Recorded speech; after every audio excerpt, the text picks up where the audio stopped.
One. Yo, TCS Radar, we back. What was that, 5 games this week? So we're just going to hop straight into it. 5 games. First one, we got Humboldt against Edison. So we was here. We actually did a TCS game day broadcast. So we had LD and JO on the mic commentating, doing the play-by-play. But, yeah, this was definitely an exciting game. It was a close game as well. So you love competitive games. But, yeah, what do y'all think about this one? I think from the jump, it was a good scene. It was a good vibe in there for the Humble Hawks. I think it was a good display of what they could be, the potential that they have this season. Like we've already been talking about, them finishing top 3 in the conference this year. I think they really have a good chance of doing that this year. Also, having a very good record this year, over 500. I can see that for them as well. Maybe getting a, top seed in the sections and helping them maybe reach state this year in that 2A, class. That's what I've seen, so far. So what'd you think, Wayne? Man, like I said, I got a chance to kind of see them last year. So I kind of already saw like the pieces they have now. And I kind of knew then when I saw that they weren't seniors yet last year that they was going to have something brewing this year. So, yeah, man, Humboldt is on the come up. And, as y'all interviewed Fidel, you know what I mean, and Jakar, they said they're a different Humboldt team. You know what I'm saying? And they undefeated still? Yep. They 4-0 right now. They 4-0. So I mean, they're standing on business, man. They're standing on business, and I like it, man. Because it's another team here we'll get to later. Because they stood on business too. When I say stood on business, is when they say something to us on our platform and they maintain it. That's what we're talking about. But, yeah, I think something good over there, Humboldt, man, for sure. Yeah, I was just going to say really quick, Jakar, I actually hadn't really seen. I saw the highlights from last year a little bit, but actually seeing him in person, I was impressed. And it's funny because doing the player comparisons, he said Shea, right? Yeah. It's funny because somebody say a top player, you're like, oh, okay. But then just like seeing him the way he tried to get to the basket, like I can see how he's trying to emulate his game. So yeah, very surprised by his performance. And Fidel too. I hadn't seen his game or don't remember seeing his game, so I was impressed by both of them. Yeah, I also wanted to say I think it was good, or shout out to them, trying to incorporate like we talked about, and y'all can go check that out. Had the West Side Boosters president and vice president there. So, just trying to incorporate that youth. Sorry about that.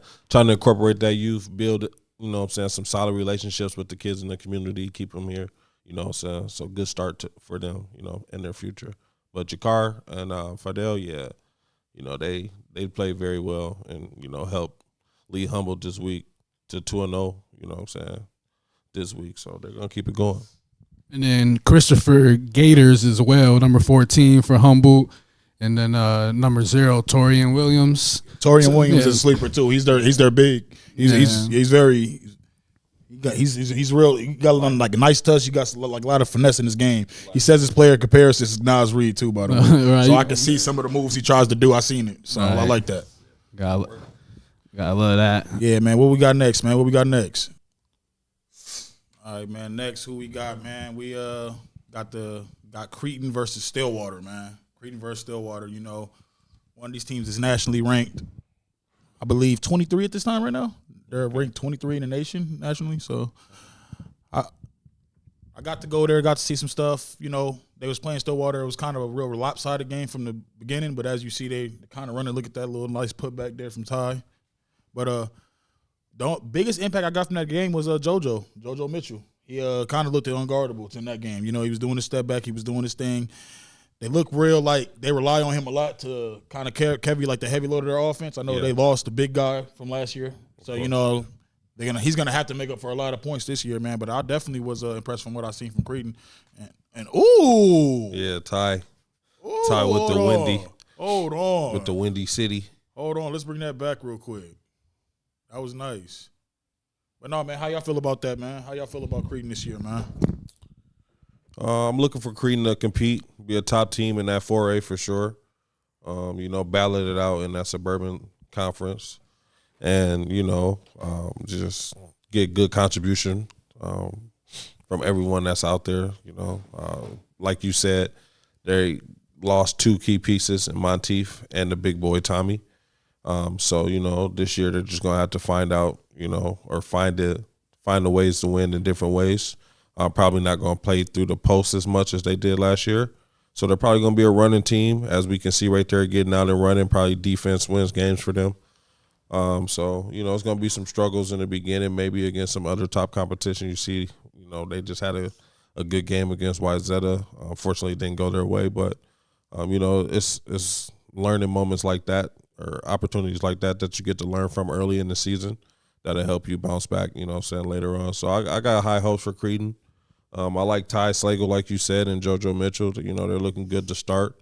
Also believe, they're still going to get solid play from little young Jason, you know what I'm saying, and also Julian Smith out there. So, just looking for them to make more contributions this year as well. They're probably going to have to step it up on the scoring side. So, just waiting for them to, keep putting it all together and waiting to see what they're going to look like towards the end.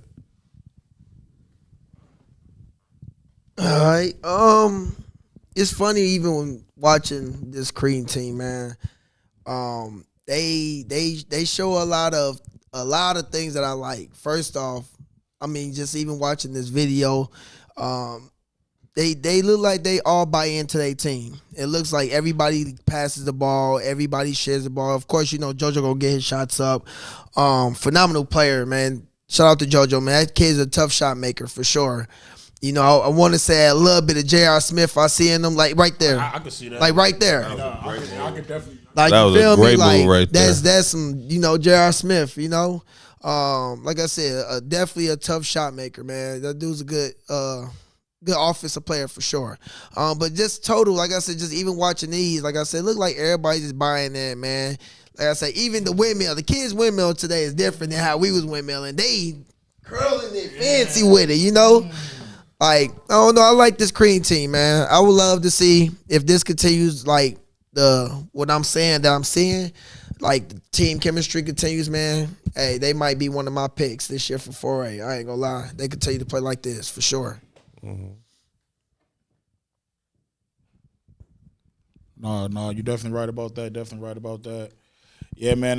Like I said, they're nationally ranked. Unfortunately, they did. We recorded this on Sunday. Fortunately, in real time, they did just lose last night to Wayzata.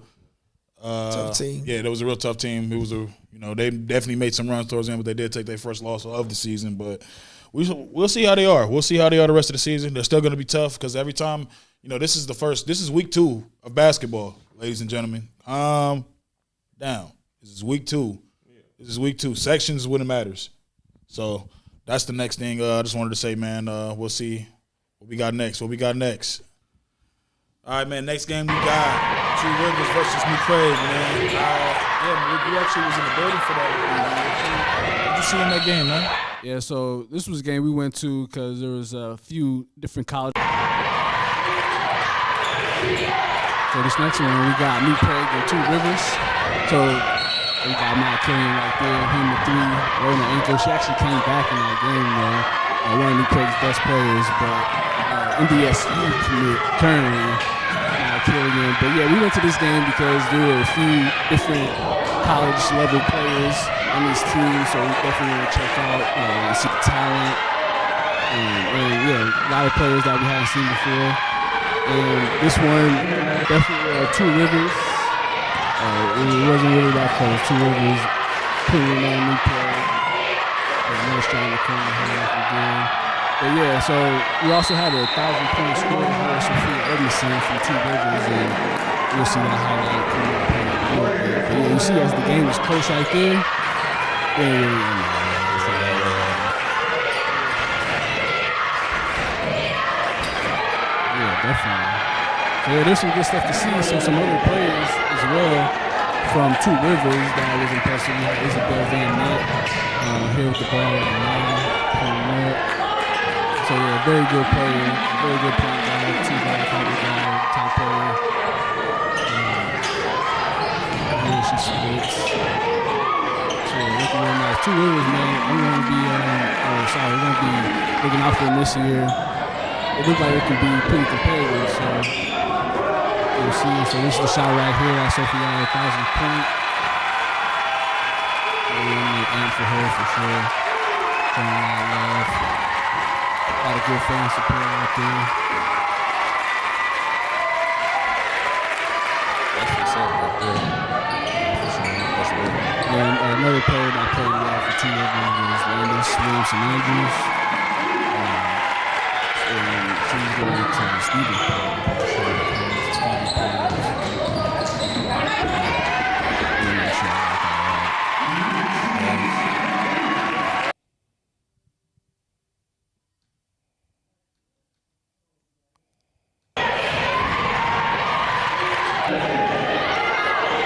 So yeah, Stevens playing is where Landis is going.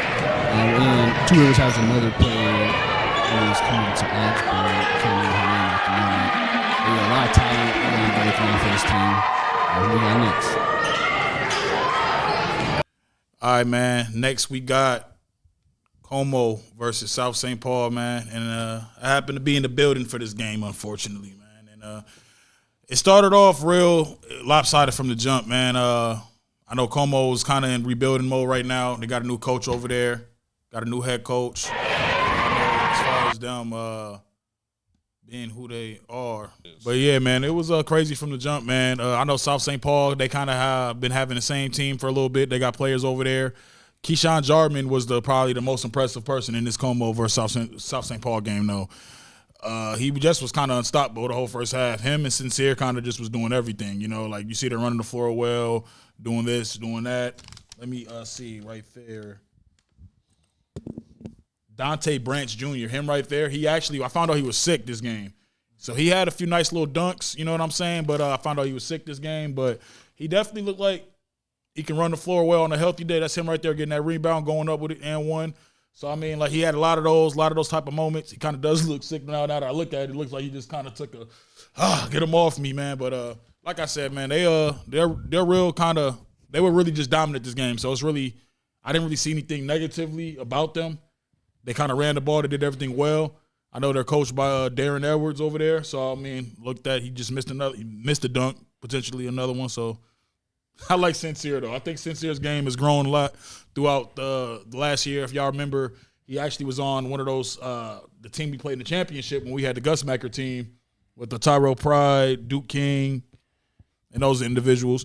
But, yeah, man, it was kind of just real lopsided for South St. Paul, real convincing win. So, as you can see, they're kind of doing whatever they want to do. So, how y'all kind of feel about that, man? I mean, look. The schedule is the schedule, and at the end of the day, you want to make sure you go out there and put on the performance that you're supposed to put on against whatever talent you're playing against.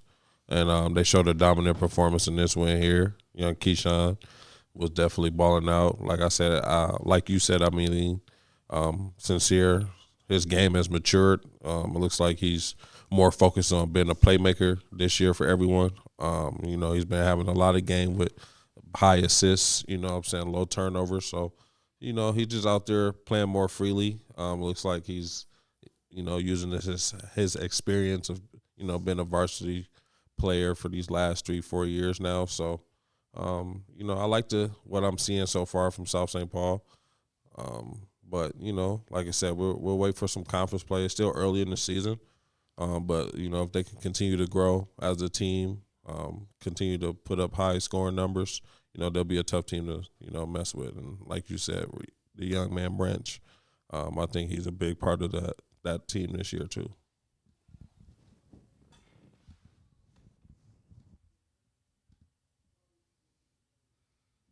And then, yeah, Dante Branch, he got a highlight right here. Easy, too. He looked real comfortable. So, yeah, like you said, when he was sick, but he was balling either way. But, Facts, yeah. Keyshawn, 21 points. Dante had 19. Number 4, Addison, had 16 points for them. And then Sincere, like y'all were just talking about, a couple assists shy of a triple-double. And I want to point out, I like that South St. Paul is keeping track of all those stats. Them in Humboldt High School have been the only ones I've been seeing that's actually keeping track of not only the points, the rebounds, and the assists consistently. That's needed, and that's I appreciate y'all coaching staff. Hopefully the rest of the state can try to kind of follow suit and do that same thing, because that's That's needed. It's needed. Yeah, and there's so many coaches on the bench. It's like somebody got to be keeping track. And a lot of time they are keeping track of stats, but they're just not publishing them. Yeah, publish them joints, man. Yeah. But nah, man, who we got next? All right, man. Next we got Johnson versus Mankato East, man. This was like one of those matchups that beforehand coming into this game, we kind of already knew that Johnson was hungry for this one. You know, when we did all access, all the players said this was the game they had on their schedule. They said they were on their target list due to them being ranked higher than them, so they already came in this game with, you know, a chip on their shoulder. And boy, was this a game or not, man. So we all three was there. So we just kind of gonna get into it, man. Let's look at some of these highlights real quick, and y'all give y'all perspectives and how this thing went. Let's go.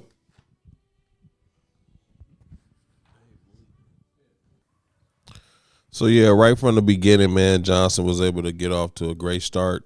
You know, keep the game at their tempo, playing fast, getting the crowd into it. You know, just what you typically see from a Johnson home game. So, you know, they played very well together as a team. They moved the ball very well. They didn't, you know, it was certain times where the ball got stagnant, but any time where they kept moving the ball and finding each other on the cuts or setting good screens and helping each other get open, their offense looked very good. So if they could just continue to keep that going. The young man, Jermaine Curtis, he was electrifying out there. The young shooter, I believe, what's his name? Reno. Oh my God, you know, I don't know if he missed too many shots out there. So, and if he didn't get in foul trouble, who knows, you know, kind of how this game could have went. But Mankato East hung in there. They battled. They were able to come back, take the lead at one point, you know. So this was a very good, entertaining game. And for Johnson, you know, it's a good test because, you know, Mankato East was in that championship game last year for the 3A. So, you know, this is a title contender, a real title contender, you know. So I think this was a very good game, though, for them to win. It was very electrifying. I definitely was very entertained. So, you know, I'm just looking to see more for them as I think they'll be a force to mess with in the city this year. Yeah, I agree, man. I agree with LD said, man. They look very impressive. Not only that, but I want to definitely tip my hat off to Mankato East. That's a core group. I can see why they ranked. They didn't back down from the challenge, even though they is ranked higher, considered the favorite of the team, you know. But, you know, just tip my hat off, especially that kid number 3. He's very poised. You know, I want to shout him out too, man. He's very poised. He didn't get rattled when it was time to show up. But overall, like I said, shout out to Mankato East. But, you know, back to Johnson, man. You know, I'm a Johnson alumni, so, you know, I'm always going to be biased no matter what the case is. You know, I think this is a special group. Just all around. I don't think we've been this deep with you could throw 12 out there in a long time. The bench players is the ones who actually set the energy a little bit, you know, with little AJ coming off the bench, you know, Elijah coming off the bench, you know, everybody's coming off the bench. And like you say, if Reno didn't get in foul trouble, he had 26. Mm-hmm. He had 26. So if he didn't get in foul trouble, who knows? Like I said, this team is special because at any given night, any of them can have 10 or better. Yeah. Kenny, Maine, Reno, Tavy, you know, the list goes on. AJ even had a little 12, you know. Lucas with the 3. Yeah, that's a tough kid, man. That's a tough kid. But just like I said, this was an interesting game because, like I said, they called it out, said this is the game they wanted. And not only that, they performed and they showed out. Like, you know, it's some Spurs that we can say they can work on better, but as overall, this was a good test for them, man. And like I said, I just feel it's a special group, man. Like I said, 12 deep. Any given night, somebody can go for 20. So, you know, that's I like this like core group. Shout out to Maine, man. Maine, he the talk of the city. I don't want to say the state really. It was on somebody. I don't remember who it was. Like 24/7. They were like the most. Don't mention electric. other platforms on this platform. Hold on. I was saying because he was like the most electrifying player to watch in the state. That was his caption, and I was like, that's pretty interesting.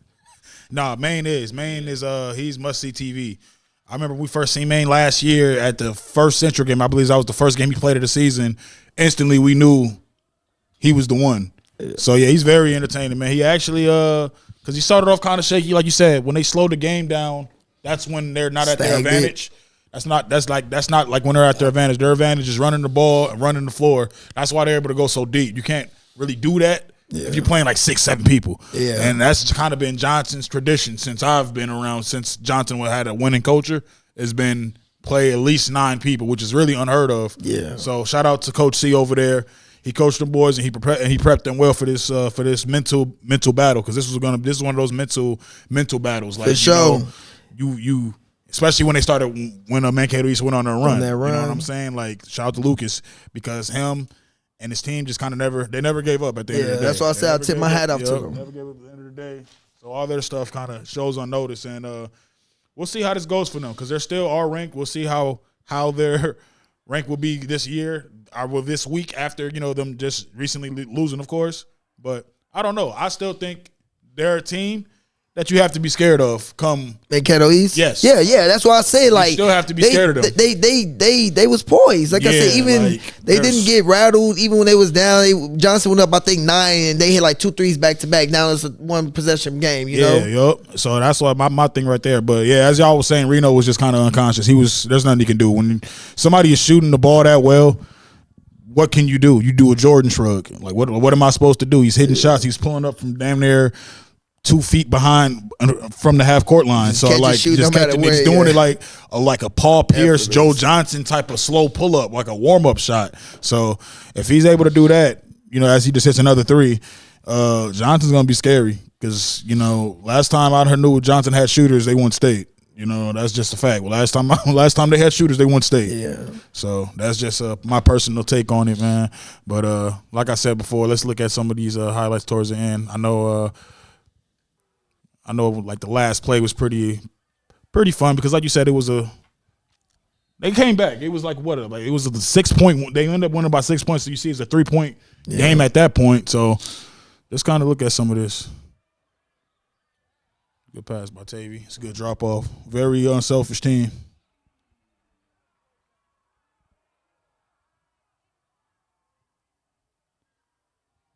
I think too, they got gassed. Like you say, when you only going 6-7 deep, maybe 8 at the most, you leaving your best player in there. And then in number 3, what's his name? Lucas. He had 2 open shots. If he probably had some energy, he probably would have made those. The last one came off the front of the rim that he missed. You can just look at the body language, gassed. You know. Yeah, he's playing the whole game. I don't think he came out. I don't remember him coming out. If he did, it was probably for like a couple of minutes, if that. But like, look at him. Hey, hold on. I think this is the one right here he missed. Yep, that's the one I was talking about. It hit right off the front of the rim. He makes this one though, but tough kid. He's tough. He's tough. But yeah, like I said, teams like y'all definitely should be worried about them going forward. That's something to be thinking about, because he's a killer. But this is the play I really was trying to show. Maine with the explanation, just to does usually coaches say bring it out, but he was just like, you got to step it. He felt the need to wave goodbye to Mankato East. So also I just wanted to bye. But shout out to him. He still shook hands. Yeah.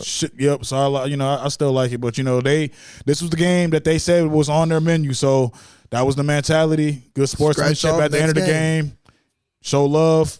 Keep it pushing, man. But this is one of those good games. I love this game. I love this game for the city. I think Johnson's gonna bring a lot of people out. You're gonna see a lot of adults at these games now going forward. I feel like he's gonna be, this Johnson team is gonna be. Yeah, I like this core group. The main contributor in that happening. So that's just how I feel personally, man. What games we got next, y'all? Let's look at this. All right, so I said 5 earlier. We actually had 6 games. We've been in so many games, we losing track. We out here at the Como Hopkins game. This was part of the first annual What's Sizzling Now Hoops Classic. So, hey, this one was not pretty, I'm sorry to say. Como girls, they got some talent, all right? They got some good players, got some good coaching, but Hopkins was just in a different class in this one. Right there, that was actually probably one of Como's best players right now, Alea Salas. And so, I mean, she looked small, but she was going in. She got the dribbling. She got the float game. She got the 3-pointer. So looking really good. The Linnea Durant right there with the and one. She played really well. Here she go with another 3. So yeah, Jelaya Diggs, Ava Cupido, Irma Walker, some good players. Hopkins, who played really well. We see it again here. Okay, yep. They just upset them this year earlier. I Hopkins? believe. Yep, Hopkins beat them. It was a real close game. It was a physical game. I remember it made some Facebook headlines. Made some social media local Facebook headlines about people being mad about the game not being too physical. I thought it was good for the game personally, but that's just me. But yeah, man, that's something, man. Yeah, and so the only game they've lost this year, Hopkins, was to Dowling Catholic out of Iowa. It was only a 1-point game as well. So, I mean, Hopkins got a lot of talent. The final score of this game, this Como game, 102-55. Also want to shout out Amani Crump from Como as well. She had a pretty good game. Seems to be one of their players better players as well. So yeah, man, 2 teams that we're gonna be looking out for. Como because they're in the city for sure, and Hopkins just because they're so dominant. I mean, y'all got any impressions or any comments about what y'all seen in this film? Yeah, I'm just as I'm watching the film, just kind of just noticing, height difference too, and like when you in suburban schools and then our inner city schools, like don't get me wrong, there's probably plenty of inner city females that play basketball, but just probably ain't playing. And like just looking at Hopkins is like the height difference is obviously what kind of stand out to me. Right. They just get whatever they want. Look at that, just over 2 people. Yeah. I mean, height don't always make a difference, but coming from, Hopkins has always been a powerhouse. So just kind of like I said, just kind of comparing our inner city kids versus like suburban kids, with especially in certain sports, is a nice layup. Yeah. But yeah, definitely.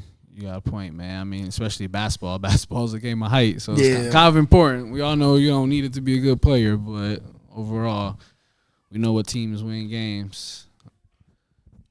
No, that's 100% fact. And also, I know, Como's head coach, she preaches, she's not hiding from no competition. She said she wants her girls to learn from these losses. So she said it's all learned experience. It's about basketball. So at the end of the day, that's the mentality, and that's what's going to make you be better, because you got to treat basketball somewhat like the real world. Like, this is how it's going to be. I'm not going to sugarcoat it and shelter you to certain environments. I can't do that all the time. Right. Sometimes you're going to have faces in front of you, and the outcomes can be that.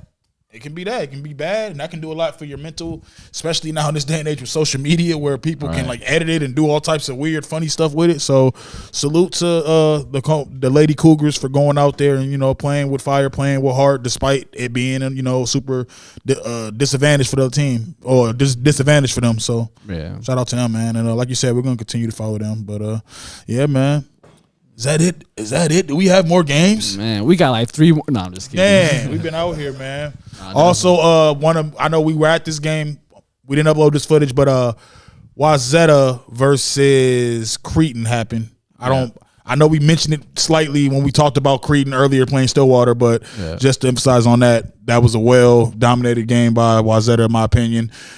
Like I said before, no one's beating Wazetta, in my opinion, except Wazetta. Just from my early prediction, just from watching, from the research, from the data, it looks like they're going to repeat again. So they might be standing their own way, man. But this was TCS Radar. It was episode 17. 17, yep. 17. We back with it, man. How y'all feel about this one? Y'all good? Man, they been missing us. The streets been missing us, man. But no, for sure, man. Like you say, like we back, and like I said, I get from all the time people always ask, well, y'all ain't been in the podcast, y'all still doing it? I'm like, yeah, man, we still here. We just, sometimes we get busy, and it's just the radar though. This the radar though. Yeah. Oh, my fault. Keep that though. Keep that. I am keeping it. This is the radar. This is the radar. Man. But we ain't did the radar in a while though either. No, this is the second one since bringing it back. We haven't done it since like last year. Yeah, that's so. That's what I'm saying. It's been a while. Yeah, I'm just asking about that. But yeah, how you feel about the radar? How you feel? You good? Oh yeah, I feel amazing. All right, man. Well, It's all for the athletes. It's all for the athletes, man. So this episode 17. We'll see y'all next. We'll try to put these out every Sunday. So we'll see y'all next Sunday, and we'll go from there. Yes, sir. All right.